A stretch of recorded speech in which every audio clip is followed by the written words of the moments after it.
As hospital metrics improve, it's not just patients in need of a bed who have a difficult time overcoming COVID.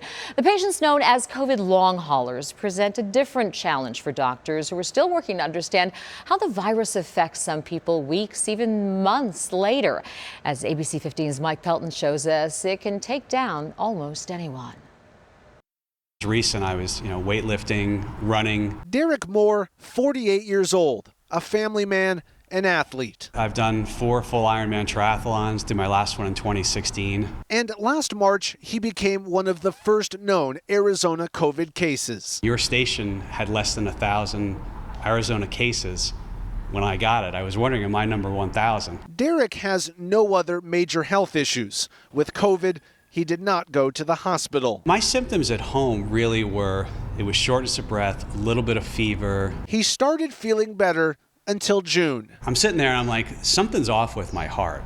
It's beating really fast. It feels like it's pounding out of my chest. That led to an EKG, an MRI, and ultimately a diagnosis of myocarditis. The episodes of irregular heartbeats were becoming more and more frequent. Inflammation of the heart, according to the Myocarditis Foundation, the condition affected more than 3 million people in 2017. But doctors are perplexed with the extent to which COVID can affect the heart. In Derek's case, it messed up his heart's electrical system. He had 2 in particular, both of which are associated with inflammation in and around the heart. Dr. Rahul Doshi with Honor Health, the one who performed surgery on Derek in December, called an ablation. It fixed the one arrhythmia, but other heart concerns persist due to the COVID-related myocarditis. Until this business, this was exceedingly rare.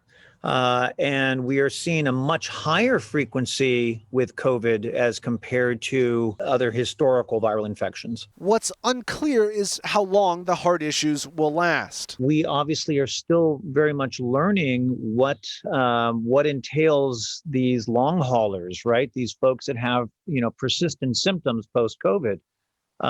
And we're still learning. I think right now, I'm unsure.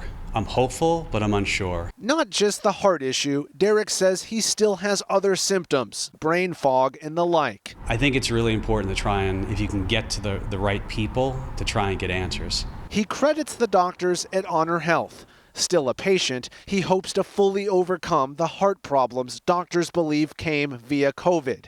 Now 1 surgery, 10 months, and counting. Long term, am I going to be able to run, swim, bike, lift weights, do everything that I was doing prior? I have no clue at this point. And perhaps he's just one example and one part to the question, what does it really mean to recover from COVID? Mike Pelton, ABC 15, Arizona.